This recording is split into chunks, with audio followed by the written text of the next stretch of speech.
행동은 생각하고 말하는 것이 일치할 때 찾아온다. 마하트마 간디.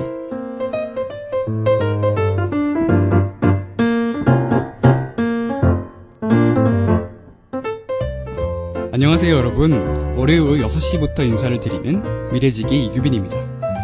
다들 2014년이 되며 새로 다짐한 것들을 잘 이뤄가고 계신 것 같은데요. 어느새 3월 중순이 되었습니다. 새로운 사람들과 만나며 다들 정신없이 시간을 보내신 듯해요. 주위에서 들려오는 소리를 들으니까 벌써 과제 늪에 빠지신 분들이 계시다고 합니다. 그래도 다들 화이팅 하시길 바라면서요. 오늘의 방송 시작할게요. 오늘 여러분께 소개해드릴 학과는 사학과와 법학과입니다.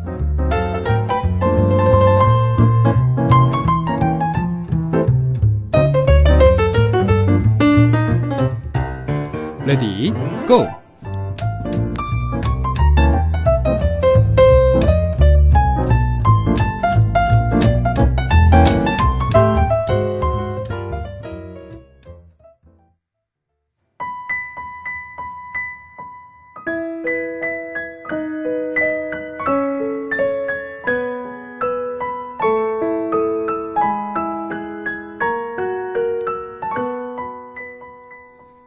먼저 사학과에 대해 알아보도록 하겠습니다.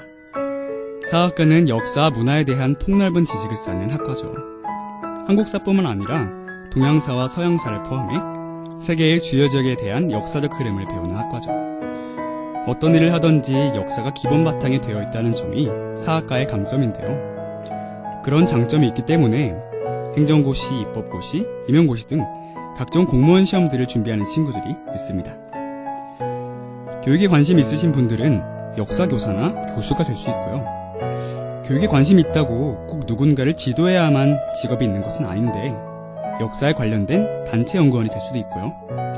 역사학 연구원은 선사시대부터 현대까지 정치, 경제, 사회 등 인간의 다양한 활동에 대해 조사하고 역사적 사실을 기록하는 연구원입니다. 서비스직이 잘 맞으신 분들은 큐레이터가 될 수도 있어요.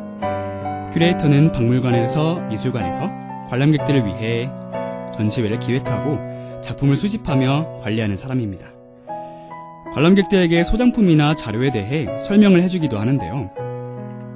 큐레이터가 되기 위해서는 학예사 자격증을 취득해야 하고 보통 석사 이상의 학력을 요구한다고 합니다. 문화예술에 관심을 갖는 사람이 늘어나고 전시가 점차 다양해지며 특색 있는 미술관과 박물관이 많아지고 있기 때문에 큐레이터의 전망은 밝다고 할 수 있어요.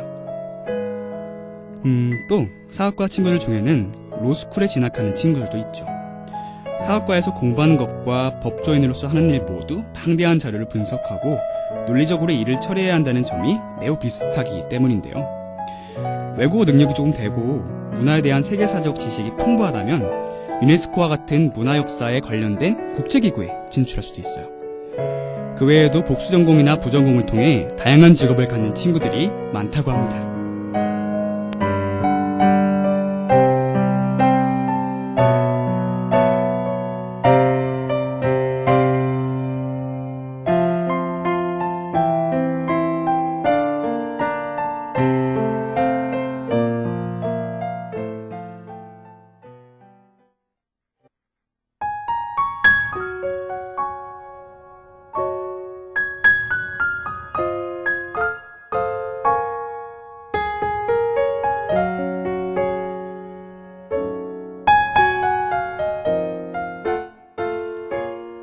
자, 법학과 얘기를 좀 할까요? 법학과는 법에 대한 이론과 법률 실무를 적절히 조화시켜 현실에 잘 적용할 수 있는 법률 지식을 함양하는 학과입니다. 먼저 법학과의 진로는 고시를 준비하느냐 아니냐로 나누어지는데요. 고시를 준비하는 친구들은 사법고시와 행정고시를 준비해서 변호사나 공무원의 길을 걷게 됩니다. 로스쿨 제도가 확립되면서 법조인이 되려면 로스쿨에 입학해야 해요.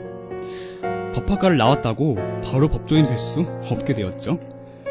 고시를 준비하지 않을 경우 법무사 자격시험이나 노무사 시험 등을 준비하게 돼요. 또 감정평가사와 변리사 등 전문직에 취업할 수도 있죠. 아무래도 법률 조항이 많이 나오는 공무원의 시험은 법학과 친구들에게 조금은 유리한 부분이 많은데요. 법원 공무원의 경우 다른 공무원과 달리 법적 지식이 더 많이 요구되므로 법학과 친구들에게 더욱 유리합니다. 기업에서는요, 법학과에 대한 수요가 많은 편인데요. 법에 대한 기본적인 이해를 가지고 있어서 회사에서 여러모로 응용력이 높다고 판단하기 때문이죠.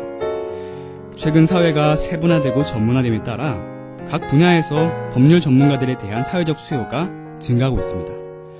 법은 실생활에 밀접한 부분이기 때문에 특별한 업무가 아니면 다양한 곳에서 일을 할 수 있죠.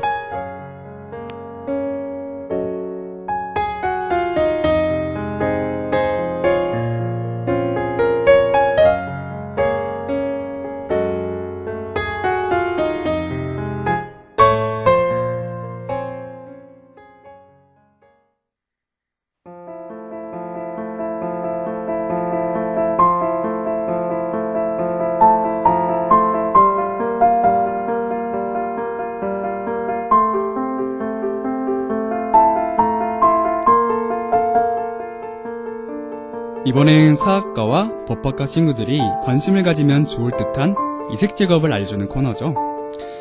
자, 그 첫 번째는 문화관광해설사인데요.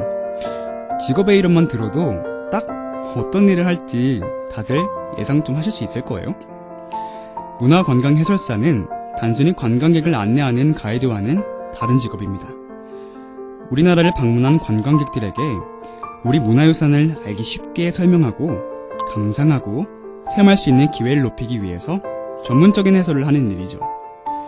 문화관광해설사가 되기 위해서는 전국에 있는 22개 기관에서 100시간 이상의 이론과 실기 교육을 마치고 3개월 이상의 실무 수습을 해야 합니다.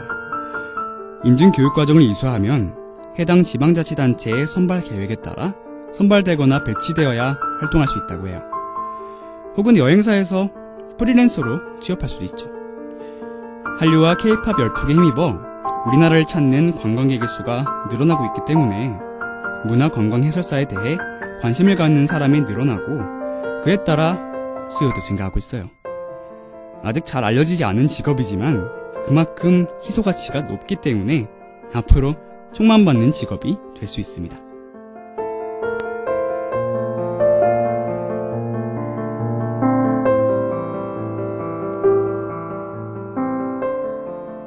최근 변호사는 더욱 세분화되고 전문화되었는데요. 지적재산권 전문 변호사, 부동산 전문 변호사 등 다양한 분야의 전문 변호사가 있죠. 자, 그 중에서도 오늘 제가 여러분께 소개할 두 번째 이색 직업은요, 국제스포츠 법 전문 변호사입니다. 최근에 끝난 동계올림픽만 생각해도 이제는 단순히 스포츠만으로 끝나는 것이 아니라 스포츠는 때론 국가 간의 경쟁 도구가 되기도 하고 소통의 장으로 이용되기도 합니다. 이런 스포츠에는 대중들에게 잘 알려지지 않았지만 국제 스포츠와 정보의 지식을 습득하여 자신의 분야에 접목시켜 노력하는 사람들이 많은데요. 국제 스포츠 법 전문 변호사도 그중 하나입니다. 최근 국제 중재 분야의 세계적 기관 ICCA의 사무총장으로 우리나라 변호사가 선출되는 등 글로벌 경쟁력이 있는 중재 전문가들이 많이 포진되어 있죠. 그만큼 스포츠를 이해하는 법률가들이 국제 스포츠 중재에 기여할 기회가 많을 것입니다. 한국 스포츠 전체에 도움을 주는 국제 스포츠 법 전문가는 앞으로가 더욱 기대되는 직업이죠.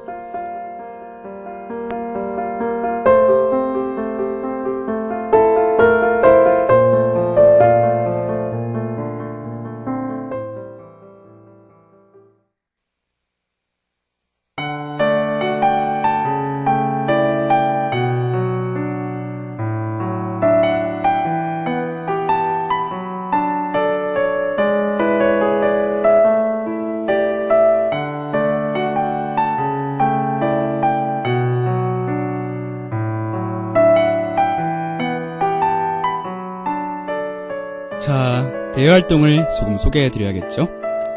오늘 소개해드릴 대외활동은 LG 글로벌 챌린저입니다. 전공에 제한 없이 동일한 학교의 재학생 4명이 팀을 이루어 세계 최고 수준의 기업, 연구소, 대학 등을 탐방하는 활동입니다. 탐방기간은 7월 15일부터 8월 31일까지의 기간 중 13박 14일을 자율적으로 결정하는 것인데요. 1차 선발 방법은 탐방계획서 서류심사입니다. 참신하면서도 구체적인 탐방계획서를 작성하여 4월 14일부터 4월 23일 오후 5시까지 접수해야 합니다. 2차 선발 방법은 면접이고요. 총 30팀을 뽑아 항공료와 소정의 탐방활동비를 지원해준다고 하네요. 탐방 후 보고서를 제출하고 그에 따라 시상을 한다고 합니다. 자, 취업을 앞두신 분들께는 정말 꿀같은 정보입니다. 본상 수상팀에 하나여 LG 입사 자격 및 인턴 자격을 부여한다고 합니다. 와, 관심 있으신 분들은 꼭 도전하셔야겠네요.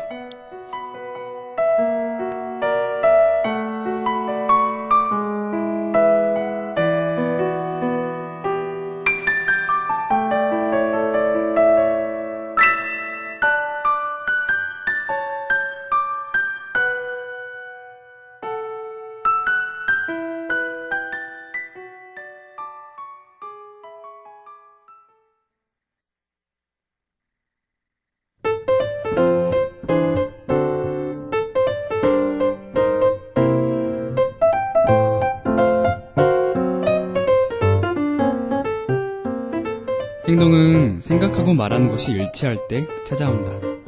마하트마 간디가 한 말입니다. 생각만 한다고 달라지는 것은 없습니다. 걱정과 근심, 그리고 결심만 한다고 변하는 것은 아무것도 없죠. 움직이고 또 행동해야 그제서야 무엇인가 변하기 시작합니다. 요즘 다들 새로운 다짐을 가지고 마음을 다잡으신 분들이 많을 거예요. 다들 그 다짐을 위해 노력하고 계신가요? 혹시 생각만 하고 계시진 않아요?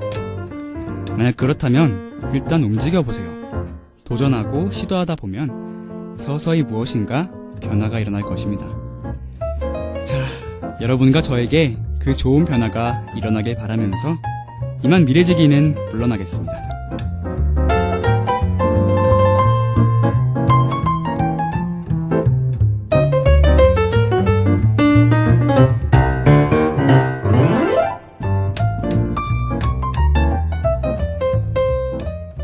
지금까지 제작 송윤영, 기술 이연주, 진행의 이규빈이었습니다.